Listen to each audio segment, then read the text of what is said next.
Hello, magandang gabi po sa lahat-lahat. Ngayong gabi meron tayong promo. Yan. At alam niyo ba kung gaano po yan kadami? Yan po ay 1, 2, 3, 4, 5, no? Kasi sa totoo yung Indre or yung Nuwan dapat ano yan isa-isa lang yan Kaya paki-comment no, sa nakaalam po ng GHS, sa unang first comment na tama ang kanyang sagot ay magbibigay po ako ng mutya ng Bulalakaw. Pag alam mo ang ano po ang ibig sabihin ng GHS. Yan. Bigyan kita ng clue. Sa dulo ng ang G mayroong S at saka sa dulo po ng H ay mayroong O at sa dulo po ng S ay mayroong R.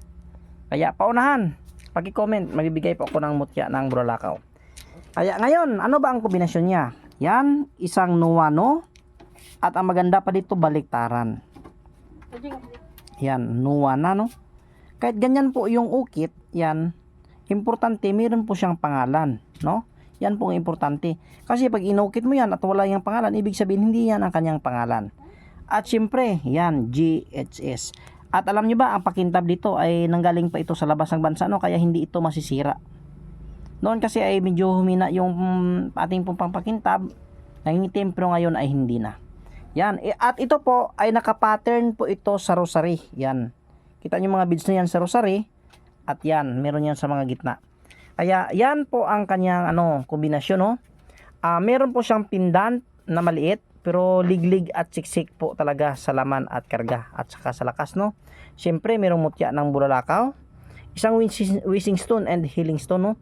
At siyempre merong sanggumamila silis, bulaklak ng langit at saka lupa pampaswerte.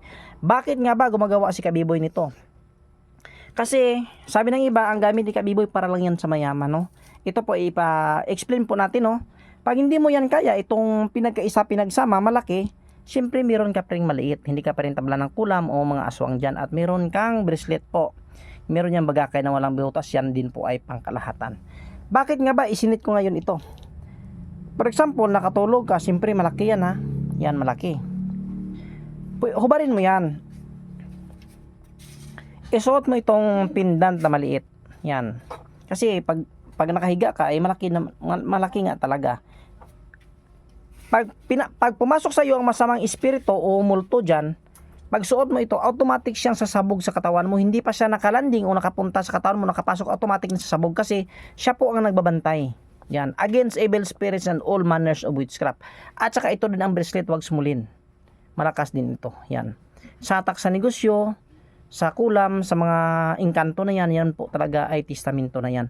Kaya paki-share ng ating video, maraming salamat. Kaya paunahan, meron tayong isang piraso. Yan. At saka kung sino ulit makakaunang comment na makasagot ng GHS, mabibigay po ako ng mutya ng Bulalakaw. Kaya ulit, hindi po ako nagsawa na sabihin na respeto po ulit sa kapwa nating mga antingiras, mapagpalang araw ulit po sa ating lahat.